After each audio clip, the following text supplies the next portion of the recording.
And we'll take our first set of questions from Gabriel Gonzalez with Kate Cypress. Hey Bilal, how are you? Good. How you doing? I'm doing well, thank you. With this fight happening quickly after your last one, I was wondering how important is your fight week routine in terms of getting into that right headspace for Saturday? Honestly, I feel like it's all a part of the same fight week. I was just here a couple weeks ago, so now I feel like it's literally all the same trip.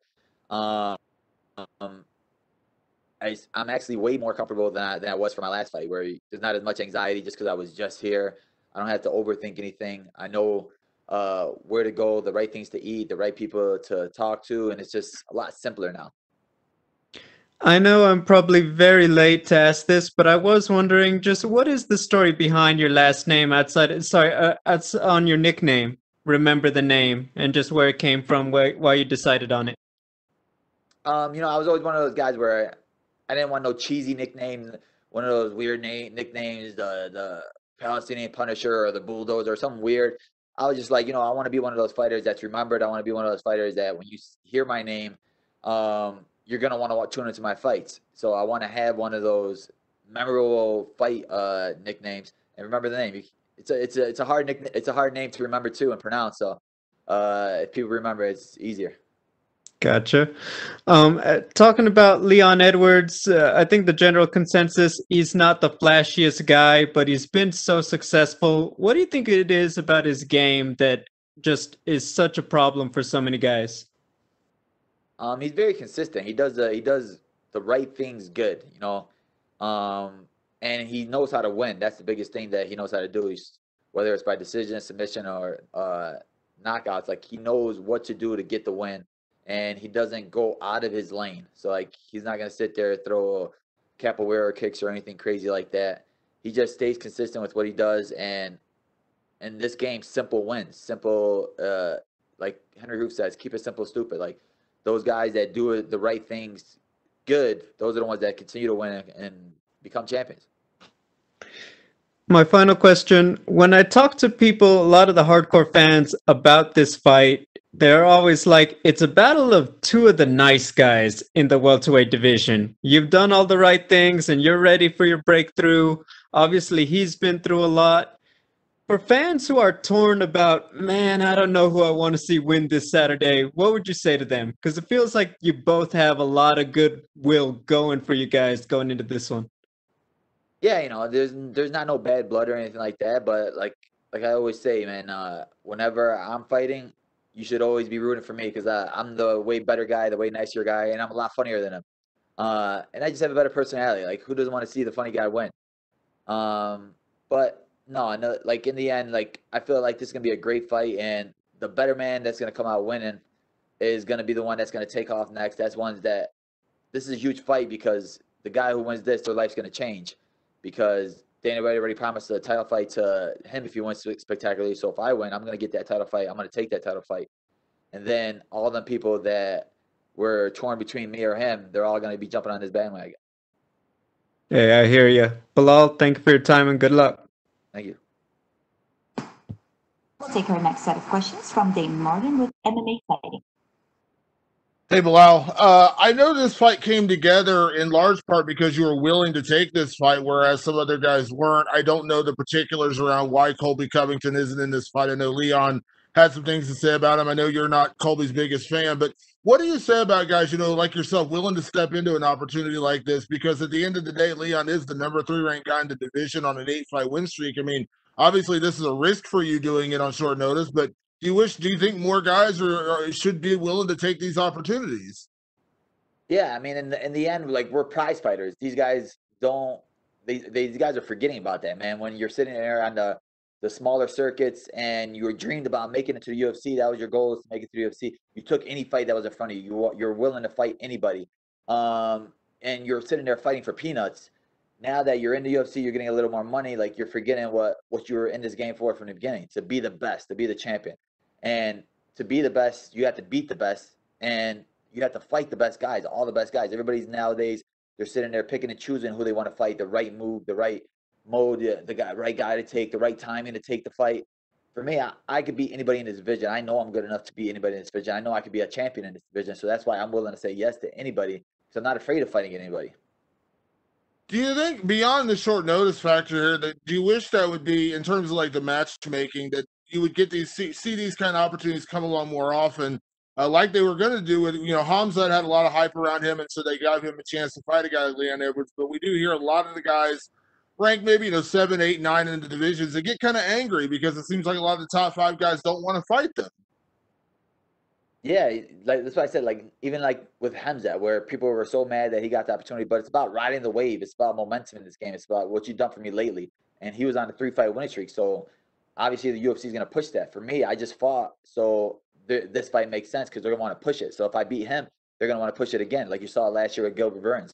He came into the division, won 3 quick fights in a row, and bam, he got the title fight. Because it's about the right timing and the right stage, and your life could change. And guys like that, guys like Masvidal, who've been in this game for so long, 10, 15 years, and it all just started clicking a couple of years ago, just off of a big win from Darren Till, big win from Ben Askren, and then now he's one of the biggest stars in the game.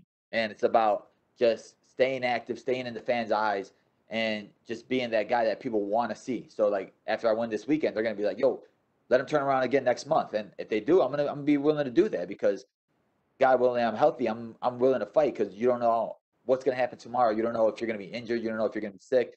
You don't know what's going to come tomorrow. So I'm going to take advantage of my health and opportunity today. I know there was one disappointing part about this fight for you, Belal. It's the fact that Lewis Taylor can't be in your corner this weekend. But you've been a bit of a nomad with your training. Obviously, you trained at Rufus. You trained in Chicago. You trained a lot of different places. Does that help you with this fight? I mean, obviously, it's disappointing not to have your coach there, but you have worked with a lot of different people. Obviously, you have a lot of different support. Does that help you going into this? That even though he's not going to be there, you got other people who can be there for you this weekend.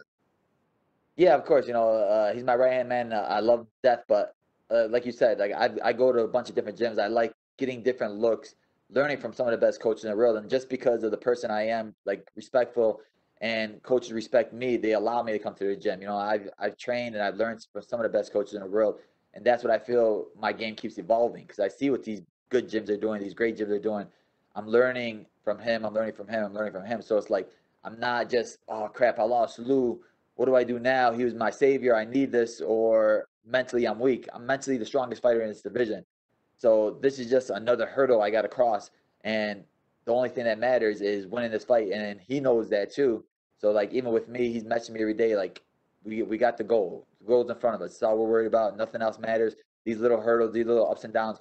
Oh, man, we got to do all this extra media. We had to come early. We had to do this. Those are all part of the story that it's going to be, in the end, a great victory for me.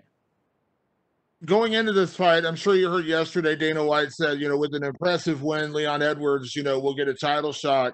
Obviously, this is your chance to steal that away from him. I know you're not necessarily calling for the title shot with just this win, but do you feel like that's the biggest part about this fight is kind of stealing the momentum, stealing the spot that he has?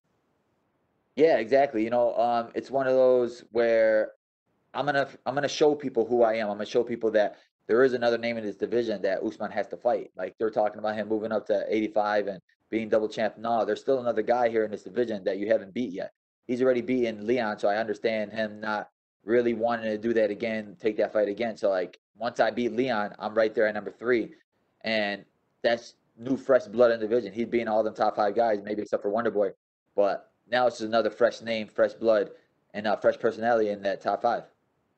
Last one for me, Belal. Obviously, there's a lot of firsts, a lot of opportunities for you in this fight. We saw the fight poster that came out. I'm not quite sure it was up to the par of the one you made with Paul Felder. So I'm kind of curious, did you give them any advice on your future fight poster, see if they could try to up their level to kind of match what you've done? Yeah, I sent them some examples of what they should be doing. They could have given me a better look. My other side is my better side. But after I win this fight, that's when all that extra stuff will come. When I get that title fight, then they're going to start realizing that, all right, now we have to start paying more attention to them. I'm not going to be driving in minivans no more. They're going to start letting the limousine come with me a little week earlier. It's going to be cool. Thanks, Belal. We'll take our next set of questions from Cote Cruz with For the Win MMA. Hi, Belal. How you doing?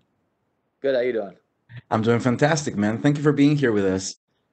This is a fight a lot of people was linked to, and it was a bit of a surprise to see the announcement when you were there. You were basically doing back-to-back fights right now. Can you share with us how this came to be and how you've approached this opportunity? I was just coming off the win with Diego Lima. Went home, was relaxed for a little bit, iced a couple of bruises, and I'm sitting on the couch, bored, trying to find something to watch on TV. Got nothing to watch, got nothing to do. My coach is not letting me come to the gym because I'm one of those. I was ready to go back to the gym right away. I wanted to train. That's what I love to do. That I don't have no hobbies. My only hobby is fighting. So I wanted to get right back in the gym. My coach said, "No, relax, take a couple of breaks." And then all of a sudden, I got the call from my manager, like, "Hey, how you feeling, brother? You good? What do you think about Leon?" And I was like, if they're asking, I want it. Like, give me that fight. I want that fight. I thought it was gonna be. I thought they were doing Kobe and Leon, but then when I found out that Kobe said no, I'm like, dude, throw me in there. This is the opportunity that guys wait for their whole lives for, to be on a ESPN main event, to headline a card. Like, there was no second guessing it. There was no thinking about it. There was no asking anybody else's opinion. It was like, let's go, book this fight, because my life could change from this fight. And I was healthy enough to fight. I was coming off of a big win. I was in great condition already.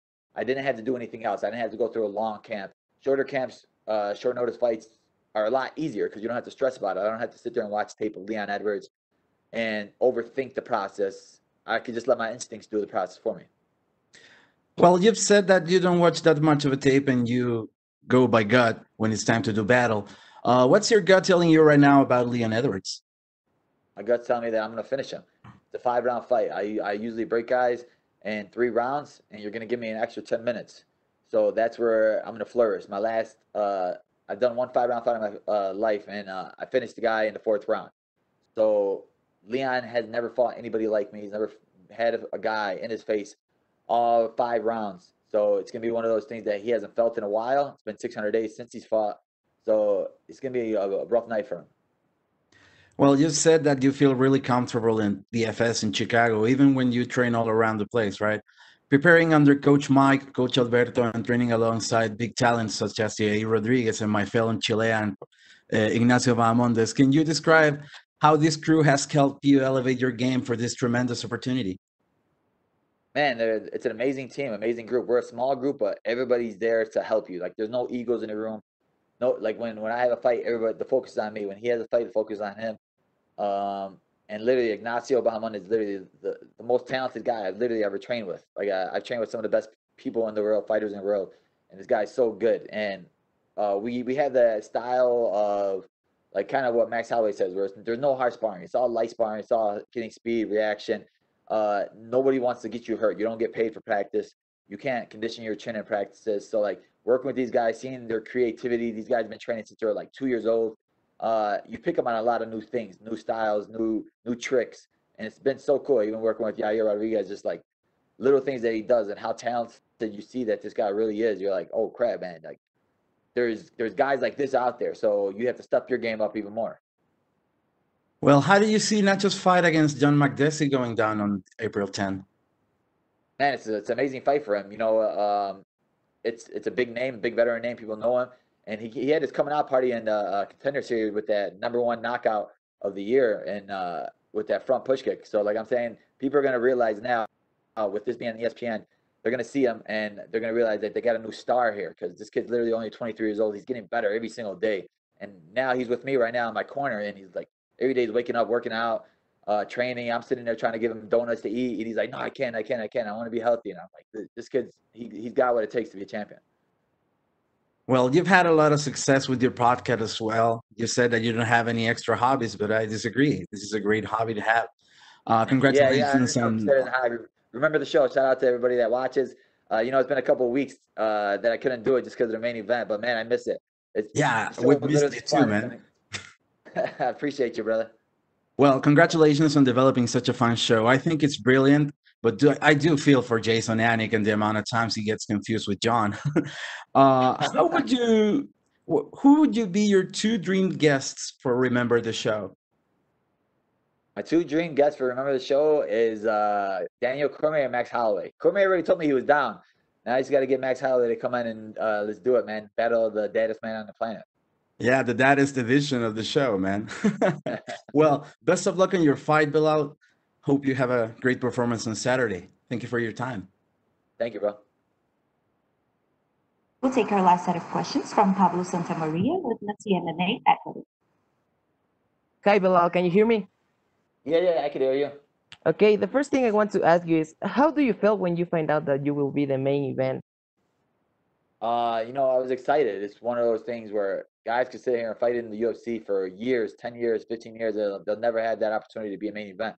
So to be a main event, it means a lot, because I've been through it all. I've had ups, I had downs. I worked hard for this. It was earned. It wasn't given to me. It wasn't handed to me. I wasn't one of those guys that came in with a big following and they were like, let's hype this guy up and put a main event right away. I had to fight tooth and nail for this spot, and it was paid in full, like Poirier always says. So now it just means that much more that I had to take the long road to get here.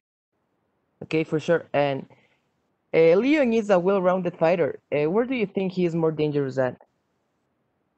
I don't think he's more dangerous anywhere than me. I feel like skill for skill, I can compete with him anywhere, and I think I'm better than him everywhere. So I'm gonna have to just prove it Saturday night. For sure. You've been active in this time, and Leon has been in such a long layoff. Do you think that this will affect him, and will play an important role in the fight? Yeah, this is gonna play a huge role in the fight. He's been out for 600 days. He could say I sparred, I did this, but there's no other feeling like cage time. Cage time, there's nothing else like it. When you're fighting with 4-ounce gloves, and you have a guy in there trying to kill you. That's a once in a lifetime feeling. So you can't feel that, and the only way you can feel that is on that day. So we'll see how he reacts, how his body reacts. And for me, it's just gonna be like another day in the office for me, just because I was just here. So it's like I'm on the playground, it's recess, and I'm about to go beat up the bully. For sure. And you posted on Instagram a photo with Khabib and saying that he advised you. What advice give you, Khabib? The advice that Khabib told me is, I'm not gonna tell you what he told me, but I'm gonna tell you what he told me. He's just a great champion. It's just an honor for him. Like, he's so humble that he will speak to me, and you expect him to not be that type of guy, but dude was so good, man. And the advice he gave me was amazing. It was huge, just to know that a champion like him respects you and watches you and knows your style. It was just amazing. Okay, and the last thing for me is, what's your prediction for the fight? Prediction for the fight is Bully wins. I'm gonna finish him. I'm gonna take this title fight, and I'm gonna end 2021 as champion. Okay, thank you very much for your So, time, Belal, and good luck on the fight. thank you guys. That's all the time we have for you today, Bilal. Thank you. All right, thank you.